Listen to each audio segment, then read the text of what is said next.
En mi casa, no soy digno de que entres tú en mi casa. No soy digno de que entres tú en mi casa. No soy digno de que entres tú en mi casa.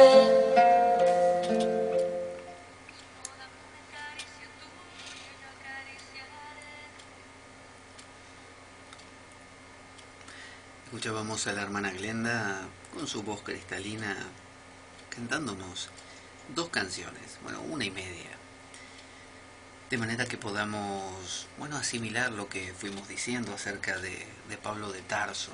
Y vamos a seguir conociendo su historia. Pablo de Tarso no conoció a Jesús, es decir, él era un apóstol, un discípulo de Jesús, pero no como los demás, es decir, Pedro, Santiago, no sé, hasta Judas, estuvieron en contacto directo con Jesús, pero Pablo no. Por eso al principio era un poco como discriminado. Los propios eh, apóstoles, los 12 apóstoles, que eran 12 deliberadamente elegidos por Jesús porque representaban a las 12 tribus de Israel. Si las tribus de Israel hubieran sido 15, seguramente Jesús hubiera dicho, faltan tres más, a ver, vos y vos. Y hubieran sido 15 discípulos, pero no, eran 12. Usted sabe que para la época de Jesús, 9 o 10 de las tribus de Israel se habían perdido, porque como se habían distribuido el territorio luego de Moisés, eh, estas tribus habían caído presas de un imperio, me parece que era el asirio o persa, y, y ahí habían quedado. Las otras que quedaron en Jerusalén fueron las que se salvaron. Entonces eran dos tribus que son las que han llegado hasta hoy en día. Las otras son como las tribus perdidas. Entonces la idea de Pablo de ser apóstol un poco caía mal a los demás apóstoles porque decían los otros, pero nosotros somos los verdaderos, porque nosotros estuvimos todo el tiempo con Jesús, lo conocimos, lo vimos cuando tosía, cuando se reía, cuando estornudaba. En cambio este Pablo no lo vio ni en foto, ¿eh? Este Pablo para mí se está inventando todo. Y así. Así que a mi tocayo lo trataban un poco mal. Al mismo tiempo, como provenía de la diáspora, tenía otras ideas, estaba helenizado, tenía otras ideas, por más que era judío y era fariseo y era súper estricto y respetuoso de los reglamentos y de las leyes, porque los fariseos se afanaban en cumplir, tal como los saduceos, muchas de las reglamentaciones de la alimentación y eran muy muy estrictos.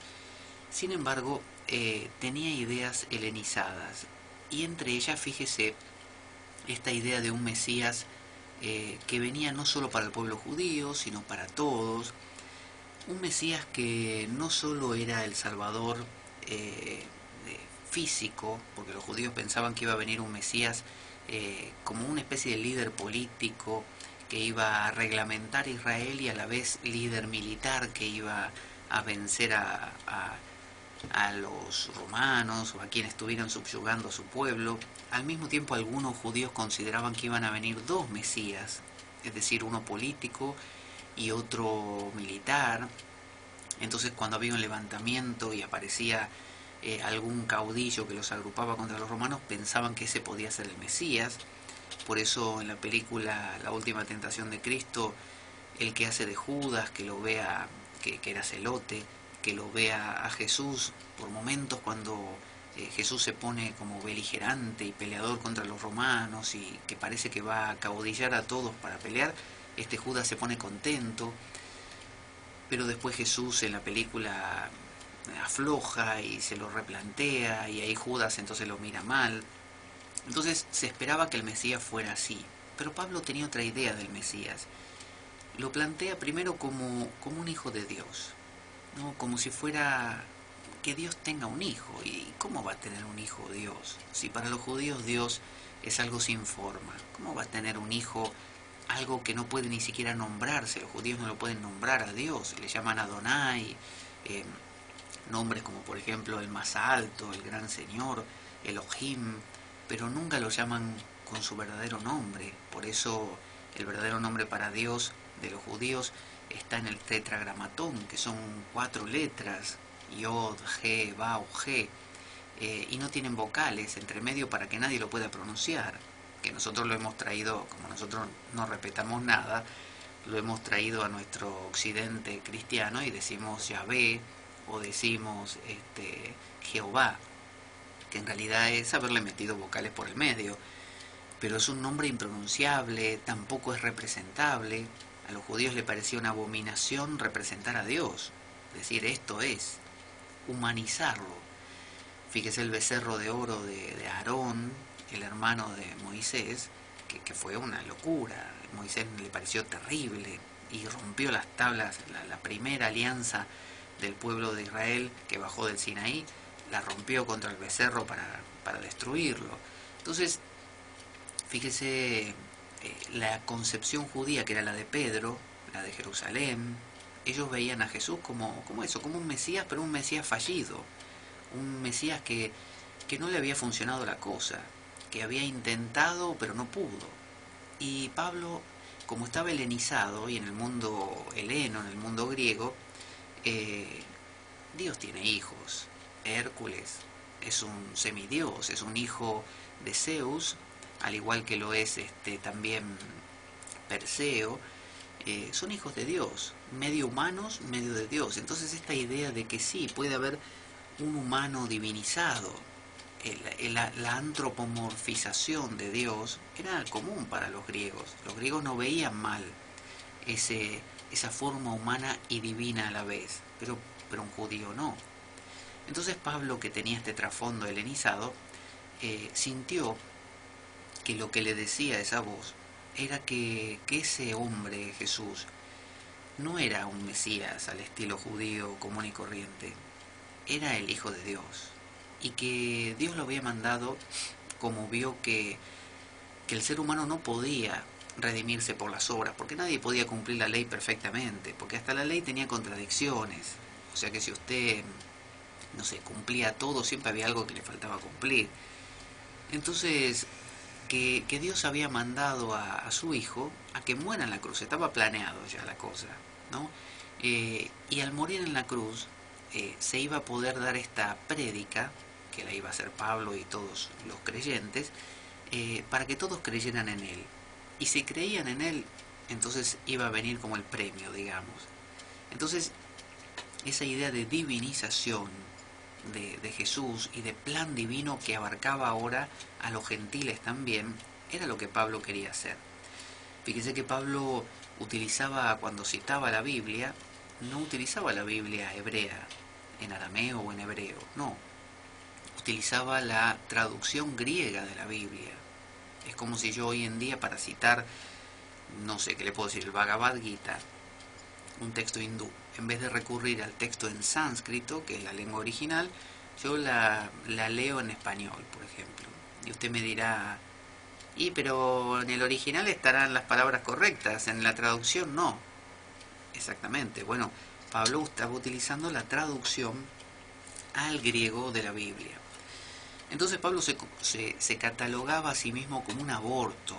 Él decía, yo soy un aborto, porque los otros apóstoles fueron hijos, por así decirlo, de Jesús, ¿no? Él los eligió, él los crió, los educó, y Pablo vino después. Entonces, Pablo también se siente como llamado, como un antiguo profeta. Él decía, yo soy, he sido llamado desde el vientre de mi madre, son todas frases que utilizan los antiguos profetas del Antiguo Testamento, como Elías, o Daniel, o Ezequiel, o Jeremías, o no sé, o Moisés mismo. Son cosas que dicen esos antiguos profetas, y él utiliza este lenguaje también. Pablo hablaba distintos idiomas, y Lucas dice en los Hechos de los Apóstoles que fue a estudiar con el rabino Gamaliel a Jerusalén. Pero esto es controvertido, porque si él hubiera ido a estudiar con Gamaliel en Jerusalén, luego no diría en una de sus cartas que él todavía no conocía la comunidad de Jerusalén. Hubiera dicho, ya la conozco, porque ya estuve ahí. Si él supuestamente había estado en el apedreamiento de Esteban, por ejemplo, bueno, él tendría que ser una figura conocida y temida por la propia comunidad de Jerusalén. Y no, él no tenía contacto con esa gente.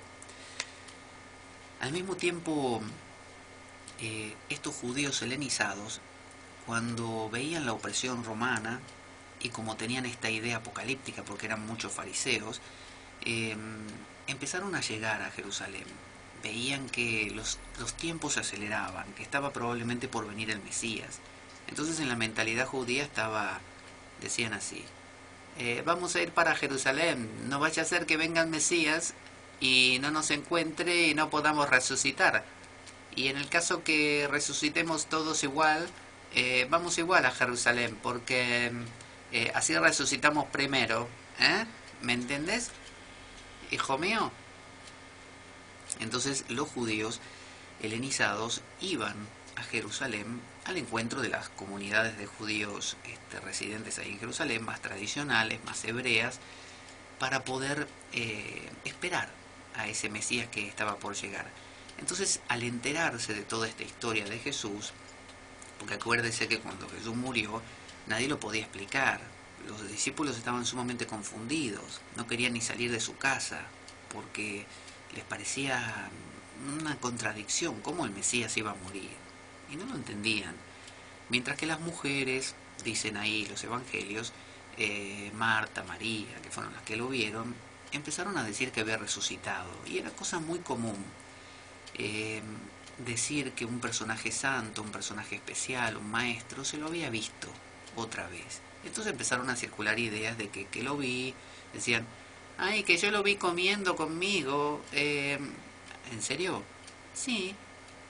Y vos sabés que yo también lo vi, ¿eh? El otro día estaba caminando y apareció al lado mío y charlamos un rato. Entonces empezó a desarrollarse la idea de que él todavía estaba por ahí, dando vueltas, y se le andaba apareciendo a la gente. Entonces, esta idea de la resurrección, de que no había muerto, de que todavía estaba ahí, estaba presente en todos. Y los judíos helenizados empezaron a transmitir a la comunidad ahí residente en Jerusalén sus ideas de redención. Porque en el espíritu heleno estaba muy marcado la idea de morir por el pueblo, pero por el pueblo, por el otro, por el ser humano. Es decir, un ser humano que se autoinmola por los demás.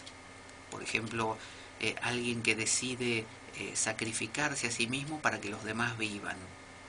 Los judíos tenían esta idea, pero con respecto a Dios. Es decir, sacrificarse para agradar a Dios o para cumplir el plan de Dios. Pero los griegos lo tenían con respecto a los demás, como un sacrificio expiatorio. Es como decir, bueno, acepto morir, pero que se salven todos los de mi pueblo o mi familia. Entonces empezó a circular la idea de que, bueno, había muerto, sí, un Mesías que tenía que llevar adelante la redención de Israel, militar y política, acababa de morir, era una contradicción plana. Entonces se empezó a decir no, pero lo que está pasando es que ha resucitado y ha muerto porque con su muerte está redimiendo a muchos de nosotros, que lo único que tenemos que hacer es creer en ello, y si creemos estamos haciendo un acto de fe, como hizo Abraham, y con solo creer ya está. Eso es lo que se nos pide.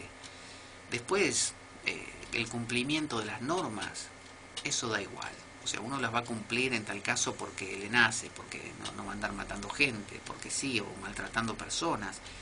No, las obras se van a dar por sí mismas, pero lo importante no son las obras, sino justamente la fe. Y eso es lo que decía Pablo, como judío helenizado también. Y recuerden que Pablo, cuando tuvo esta visión, la comunidad que lo recibió, a la que pertenecía Ananías, era la comunidad de Antioquía, de Asia Menor. Y en Antioquía vivían judíos helenizados. O sea que su primer contacto fue con esta comunidad que tenía ideas propias, que eran ideas helenas, que eran ideas más divinizantes, ¿no? De la figura de Jesús. Mientras que la comunidad de Galilea, la comunidad de Jerusalén, era una comunidad netamente hebrea y que no tenía explicación para lo que acababa de pasar. Pero bueno, los judíos helenizados que fueron llegando a Jerusalén fueron aportando ideas parecidas a las de Pablo y fueron coloreando a la comunidad de Jerusalén y la fueron sacando de su depresión, como empezándole a mostrar otras opciones de comprensión de la cosa. También se dice que Pablo era romano, porque en un momento apeló al emperador romano como diciendo, yo soy romano, nadie me puede tocar, solo el emperador, pido ir ante el emperador que él me juzgue. En realidad era un atributo que tenía todo ciudadano romano, o sea, todo habitante del pueblo romano, fuera romano o no. Y si realmente hubiera sido romano, probablemente se hubiera salvado de un montón de cárceles que le tocaron vivir, un montón de cosas que le tocaron pasar, y sin embargo se las tuvo que, como se dice, comer en silencio. Que haya tenido una formación griega al estilo clásico de los filósofos griegos, no. Pablo no, por ser un fariseo estricto, no se hubiera permitido estudiar a filósofos griegos, pero sí tenía mucho contacto con la filosofía estoica, la filosofía epicúrea, con los cínicos, con distintas escuelas que eran muy abundantes y comunes en esa época. Por lo tanto, él conocía de qué se trataba, conocía lo que decían, conocía lo que afirmaban. Por eso Pablo no es abierto a las ideas griegas clásicas, aunque toma muchas cosas de ellos. Fíjense que algo muy extendido en la época de Pablo eran las religiones mistéricas. Una religión mistérica es una religión que se basa, por ejemplo, en un personaje, que puede ser Deméter, puede ser Dioniso, puede ser Orfeo, puede ser algún personaje de la mitología greco-romana, que si uno pasaba por algún rito de iniciación, era que como que comulgaba con ese Dios. Y al comulgar con ese Dios, se le prometía a uno una protección en la vida cotidiana, durante la vida, y post-mortem una especie de también protección del Dios, es decir, de ir al mundo de ese Dios y de vida eterna, básicamente. Entonces la gente de esa época eso lo valoraba mucho, porque la religión del Estado romano era una religión social, era como una especie de ir a misa y listo. Entonces la gente buscaba algo más. Pero estas religiones mistéricas demandaban demasiado de la gente. Es decir, uno tenía que tener mucho dinero, porque normalmente tenía que viajar hasta el lugar donde estaban los templos de esa deidad, alojarse y pagar el alojamiento. A veces tenía que volver a su hogar y unos meses después volver a ir, hacer ofrendas. Bueno, era complejo, difícil, no para todos, y conclusión, las clases altas eran las que podían acceder a estos misterios y no la clase baja. Entonces, Pablo, que conocía estas religiones, se dio cuenta que él tenía que cumplir una tarea, que era convertir al pueblo judío a la idea de que Jesús era el Mesías, y para eso, aunque Pablo conocía, por los relatos que se hablaban en las comunidades, de los detalles de la vida de Jesús, conocía que era hijo de un carpintero, y que fue acá y predicó, y fue allá y hizo la otra prédica, y que sanó a no sé quién, y el exorcismo del no sé cuánto. Pero a Pablo eso no le importaba. ¿Por qué? Porque eso resaltaba la idea de Mesías, de una tarea muy material, de una tarea muy de aquí, de la tierra. Y él quería resaltar la idea de un Cristo, de un ungido, ¿no? Cristo significa el ungido, como los reyes antiguos de los judíos, que eran ungidos con un aceite especial para que Dios los bendijese. Entonces, para él, lo importante era destacar dos cosas de Jesús: su muerte en la cruz y su resurrección. Y como dicen, san se acabó, no le importaba más nada. Pablo solamente hablaba de un Cristo que había muerto por los pecados de todos y había resucitado. Y ya está, no hay nada más. Entonces, eso era lo que él quería transmitirle a todos y necesitaba convencer a la gente, pero los judíos no le prestaban ni la más mínima atención porque estaban con lo suyo, con la circuncisión, con el cumplimiento de las reglas y las leyes mosaicas y los 613 preceptos de la Mishnah. No le interesaba esta idea de un Cristo helenizado, semidios, no una cosa así muy divinizado, no. Pero sin embargo la gente común, los gentiles, sí, porque estaban acostumbrados a la religión de Roma y estaban acostumbrados a los cultos mistéricos y sabían que no tenían el dinero la mayoría para acceder y les preocupaba mucho qué iba a pasar con ellos después de la muerte. Entonces se dice que Pablo magistralmente, para poder vender ese producto, lo que hizo fue decir, bueno, dijo así: ustedes en la religión mistérica tienen ritos de iniciación que tienen que pasar, ritos complicados donde tienen que comulgar con el Dios. Bueno, nosotros tenemos el bautismo. En el bautismo se sumergen en un cántaro con agua, en un río, en lo que fuera, y lo que están haciendo al sumergirse y volver a salir, están sumergiéndose en Cristo y naciendo como Cristo resucitó. Bueno, resucitan del agua, igual que Cristo, se hacen uno con Cristo y resucitan de Cristo. Y así como en los ritos mitraicos, mistéricos mitraicos y de otros dioses, ustedes comen el alimento de ese dios o comen el cuerpo de ese dios, bueno, nosotros también tenemos, se llama la Eucaristía. Y en la Eucaristía nosotros comemos el cuerpo de Cristo y bebemos la sangre de Cristo. ¿Qué les parece? Y en el acto de comerla nosotros nos consustanciamos con Él. Somos uno con Cristo en el acto de comerlo. Cosa que para un judío hubiera sido una locura. Para un judío como Juan el Bautista, bautizarse era simplemente un signo, ¿no? Un símbolo, una cosa que simboliza otra cosa, es como un símbolo de limpieza y nada más.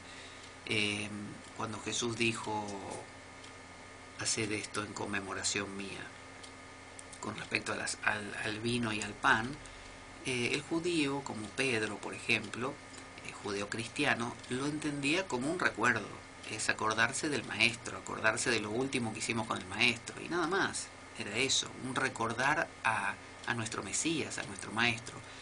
Pero para Pablo no, para Pablo ese era el cuerpo y la sangre de Cristo, que es algo, de nuevo, muy heleno, muy, muy místico, muy mistérico.